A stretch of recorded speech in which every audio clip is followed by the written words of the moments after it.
येणारी एक गाडी ही गोरक्षकांनी अडवली होती। पुण्यामधून ते गोरक्षक त्या ठिकाणी कारवाईसाठी गेले होते, त्यांना माहिती मिळाली होती। तब्बल 11 गोरक्षक हे त्या ठिकाणी गेले होते आणि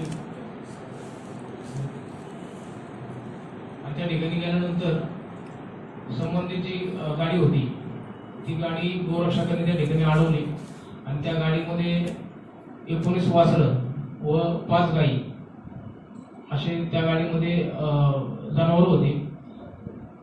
दाटीवाटीने त्या गाडीमध्ये भरून त्यांनी ते कत्तलीसाठी दारुडे असल्याचा संशय गोरक्षकांना होता, म्हणून ती गाडी अडवली होती। ती गाडी संबंधित भिगवण पोलीस स्टेशनला तक्रार दिल्यानंतर त्या ठिकाणी भिगवण पोलीस स्टेशनचे काही अधिकारी त्या ठिकाणी आले व ती गाडी घेऊन पोलीस स्टेशनला गेले। गाडीमधील वासरं खाली उतरत असताना गाडीमध्ये 3 वासरं ही मृत्युमुखी पडले होते व एक गाई ती पण मृत्युमुखी पडली होती। त्यावेळी रात्रीच्या 12:10 किंवा 5 मिनिटांनी संबंधित कसाईवरती गुन्हा दाखल करण्यासाठी गुन्हा दाखल झाला होता। म्हणजे गुन्हा दाखल करण्यासाठी गोरक्षकांनी पत्र दिलं होतं आणि तसं लेटरही दिलं होतं, परंतु त्या ठिकाणी आपण अर्ज दिल्यानंतर कोणतीही दखल त्या अर्जाची घेतली गेली नाही आणि दुसऱ्या दिवशी तब्बल 12 तासानंतर संबंधित जे कसाई होते त्यांनी गोरक्षकांच्या विरोधात खंडणीचा गुन्हा दाखल केला। खरं तर पुण्यामधून इतक्या लांब भिगवण सारख्या शहरामध्ये म्हणजे इथून 100 किलोमीटर त्या ठिकाणी कारवाईसाठी जर गोरक्षकांना जावं लागत असेल तर तिथले कत्तलखाने हे पोलिसांना उद्ध्वस्त करत नाही। आजपर्यंत म्हणजे राज्य शासनाने सांगितलेलं आहे आणि राज्य शासनाचे फक्त ज्या निकाल ऐकून त्याच्यावरती कोणती कारवाई होत नाही।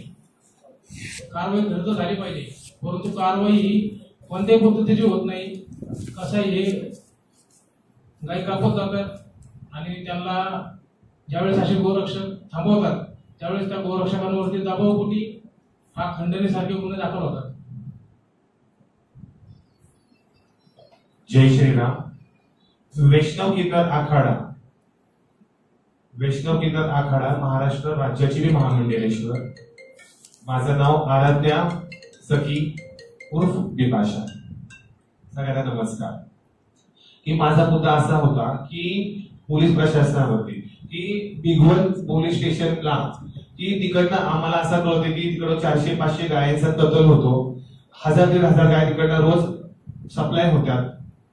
मेन मुद्दा भिगवणचाच होता की आम्हाला रोज फोन लोकेशन रोज येत होते की तिकडनं रोज 400-500 गायचा कत्तलखान्याचे फोटोज आणि तिकडनं गाय आपल्या पिकअप कंटेनर मध्ये भरून तिकडनं रोज जातात। त्या पकडून ठेवल्यानंतर आम्ही 112ला 7 ते 8 वेळा फोन केला, 10 ते 15 मिनिटं झाला 112ला फोन केला। 112वरनं आम्हाला काही रिस्पॉन्स नाही। जर आम्ही तिकडे जर थांबलो असतो तर आम्ही स्वतः मृत्युमुखी पडलो असतो, कारण का की एक गाडी पास करायला त्याचे 10 ते 15 गाड्या पुढे असतात। आम्ही अजून जर तिकडे थोड्या वेळ थांबलो असतो तर आम्हाला नक्कीच त्या लोकांनी आमच्यावर हल्ला केला असता। मग आमच्या लोकांनी तो टेम्पो घेऊन आम्ही भिगवण पोलीस स्टेशनला आलो।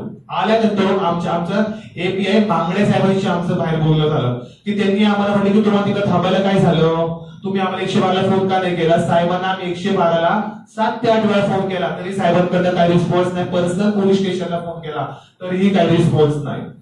ते झाल्यानंतर साहेबांचं म्हणणं असं होतं की तुम्ही गोरक्षक आहोत काही एवढं काय तुम्ही मोठं काम करत नाही, आता हे गाय आलं तुम्ही टेम्पो बघा गोशाळेला सोडून या। ते झाल्यानंतर साहेबांनी आमच्या सगळ्या लोकांना काय सांगितलंय, काम करा तुम्ही जावा आतमध्ये आणि सगळ्यांनी नाव नोंद करा। आता आम्हाला वाटलं बाबा आम्ही चांगलं काही काम केले ह्याच्या संदर्भात आम्हाला नाव नोंद करायचंय। चौकीमध्ये आम्ही नाव नोंद केलं, सगळ्यांची नावं दिली। नावं दिल्यानंतर चौकीच्या पोलीस ठाण्याच्या बाहेर व्हिडिओ दाखव आता कसाई 70 ते 80 कसाई एकत्र झाले। कसाई एकत्र होऊन पोलीस स्टेशनच्या समोर हद्दीमध्ये त्यांच्या 27-28 4 व्हीलर बिना नंबर प्लेटच्या मला तिथे सुद्धा डिटेल्स हवी की पोलीस स्टेशनच्या बाहेरची। त्या ज्यावेळेस आम्हाला पोलीस प्रोटेक्शन मध्ये बाहेर काढलं, एक पोलो गाडी आणि एक स्विफ्ट बिना नंबर प्लेटची ती आमच्या काफिल्यामध्ये होती का नाही आणि तो गाडी कुठला पाटस पोलीस पाटस टोल नाक्यापर्यंत आमच्या मागे गाडी होती।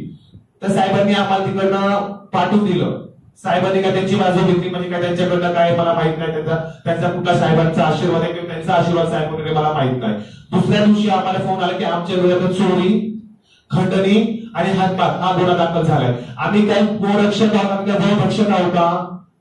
आम्ही काय गोरक्षक व्हायचं नाही का? आम्ही काय वाचवायचं नाही? गायला जर राजमाताचा जर दर्जा दिलाय मग ते काम आम्ही करायचं नाही का? पोलिसांना 50 लाख रुपये हप्ता चालू स्वतः तो आम्हाला तो शाहरुख बोललाय ऑन रेकॉर्ड, स्वतः बोलल्या पोलिसांना हप्ते चालू तर आम्ही पुण्यावरून जाऊ, आम्ही जर दिगोमध्ये कारवाई करतो तर पोलिसांना माहिती नाही का इथं काय चाललंय? तो 400 ते 500 काय रोज तिथे एक बर्फची कंपनी, त्या बर्फाच्या कंपनीतलं बर्फ फक्त त्या गोमास हे करण्यासाठी, कोल्ड स्टोरेज करण्यासाठी ते बर्फ वापरला जातो. आणि तिथं SP साहेबांना मी स्वतः फोन केला, नवनीत कावत साहेबांना, पण त्यांनी एक टीम पाठवलेली तिथली लोकल.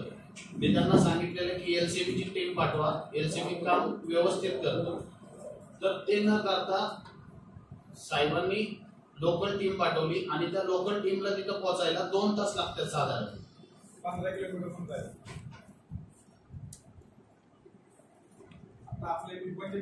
महाराष्ट्रातील जी हिंदुत्व संघटना असतील यांच्या माध्यमातून आम्ही मंत्रालयावरती सर्वात मोठं आंदोलन देऊ आणि त्या आंदोलनात बऱ्याच पद्धतीचं आम्ही मोठ्या पद्धतीचं आंदोलन करू, जेणेकरून राज्य शासनाचे डोळे उघडतील आणि पोलीस प्रशासनही डोळे उघडतील की असे सामाजिक कार्यकर्ते असतील, गोरक्षक असतील यांच्यावरती असे खोटे गुन्हे हे दाखल होण्यापूर्वी आमचं असं म्हणणं आहे की ज्या ठिकाणी आतापर्यंत म्हणजे या गेल्या काही वर्षांमध्ये जे कत्तलखाने पकडलेले आहेत, उद्ध्वस्त केलेले आहेत, या कत्तलखाने ज्या ज्या पोलीस स्टेशनच्या अंडरमध्ये होते त्या ठिकाणची एक चौकशी नेमावी आणि चौकशी नेमून त्या संबंधित अधिकाऱ्यांची देखील चौकशी व्हावी की यांनी त्या माध्यमातून किती माया गोळा केलेली आहे कसायांकडून, अशी देखील आमची एक मागणी आहे. आणि येणाऱ्या काळात आम्ही गोरक्षकांवरती असे जर गुन्हे दाखल होत राहिले तर आम्ही मंत्रालयासमोर मोठं आंदोलन करू